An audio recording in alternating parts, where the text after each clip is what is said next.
ሰላም ፋሚሊያንስ እንዴት ናችሁ? ሰላም ናችሁ? አለው እግዚአብሔር ይመስገን። ዛሬ በዮታ ሚዲያ የሚቀርበው ኮሜዲያን እሸቱ መለሰ የወሰደው አቋም ይቅርታ የጠየቀው ትክክለኛው ነው። በቃ መጠየቅ ያለበት ህዝቡን ነው። ህዝቡንም የጠየቀው ስለቆየ ነው። እስካሁን ድረስ እንዲህ አይነት ነገር እያየው ሰዎች ቤተክርስቲያንን ተጠግተው ሲበዘብዙ እያየው ብዙ መረጃ በእጄ ያለ ብዙ ምስጢር እያወቅ ዝም በማለትና በቤተክርስቲያኔ ጎን ባለመቆሜ በጣም ይቅርታ አድርጉልኝ። ከዚህ በኋላ ግን ጠንክሬ እቀጥልበታለሁ ያለውን ነገር ይደግፋለሁ። በደንብ ነው የሚደግፈው። ምክንያቱም ባምቢ አይደለም፣ አሁን የባምቢ ጉዳይ አይደለም። ባምቢ እሷ አንድ ቀን ያደረገችው ነገር ነው። የእንጀራ ጉዳይ ነው። ማንም ፕሮቴስታንት መናገር የሚችል ሰው ማያምንበትን ተነስቶ ስለ ቅዱስ ሚካኤል ብሎ ሊለምን ይችላል። ምክንያቱም 1 ሚሊዮን ሰብስቦ እሱ 25% የሱ ከሆነ 250,000 ወደ ኪሱ አስገብቶ ወደ ቤቱ መሄድ ይችላል። በቤተ ክርስቲያን ውስጥ ያሉ ሰዎች ግን ይሄንን ማስደረጋቸውን ሳስብ በጣም ነው ማዝነው። በጣም ለቤተ ክርስቲያን ገቢ ማሰባሰብ አስፈላጊ ከሆነ አሉ አባቶች፣ ካህናት አሉ፣ መዘምራን፣ የሰንበት ትምህርት ቤት አገልጋዮች አሉ፣ ዲያቆናት አሉ። በየቤተ ክርስቲያኑ የተቋቋሙ የቤተ ክርስቲያን የህንጻ አሰሪ ኮሚቴዎች አሉ፣ የሰበካ ጉባኤ አባላት አሉ፣ ሌሎችም የዛው ደብር ምእመናን ሆኑ እናቶቻችን አባቶቻችን አሉ።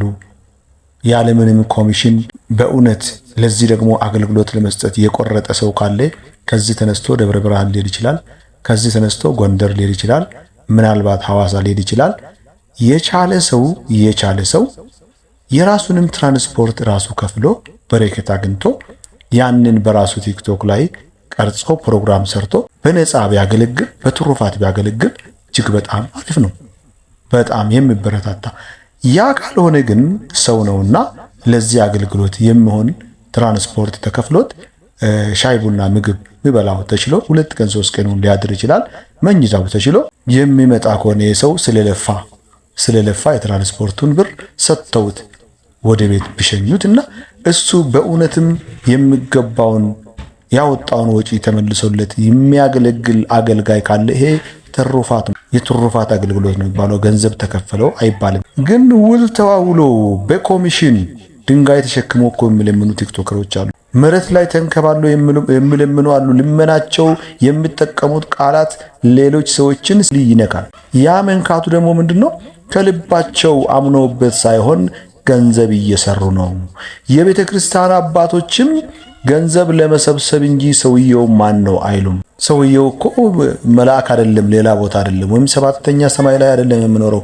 ህብረተሰቡ መካከል የሚኖር ሰው ነው።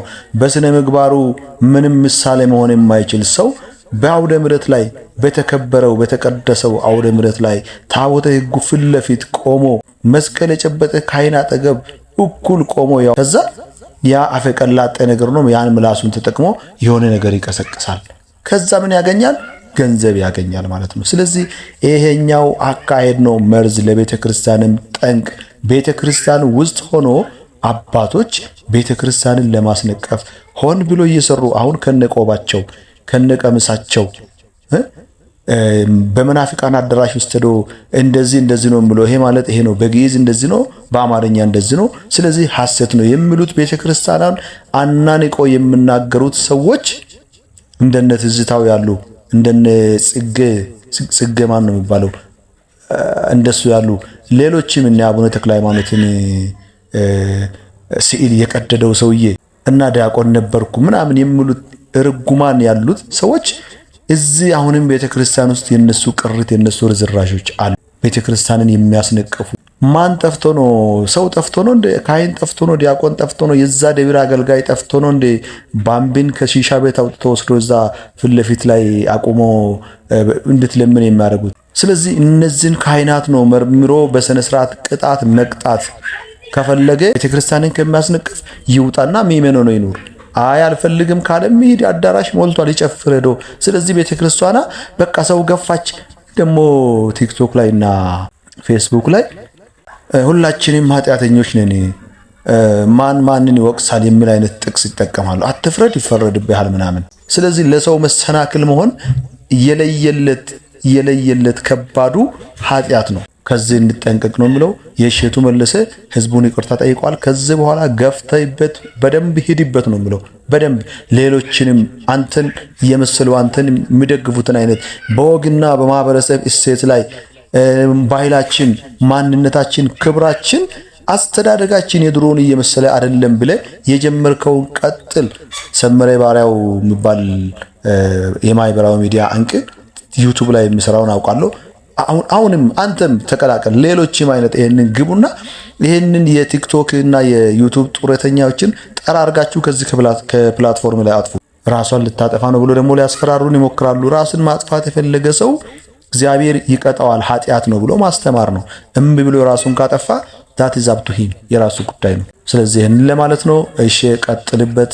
ሌሎችም እሸቱን የምትደግፉ ቀጥሉ። እንደዚህ አይነት ሰዎችን ጋጠ ወጦችን ከፕላትፎርሙ ላይ ድራሻቸውን ማጥፋት ነው ይላል። ታንኪዩ ሻሎም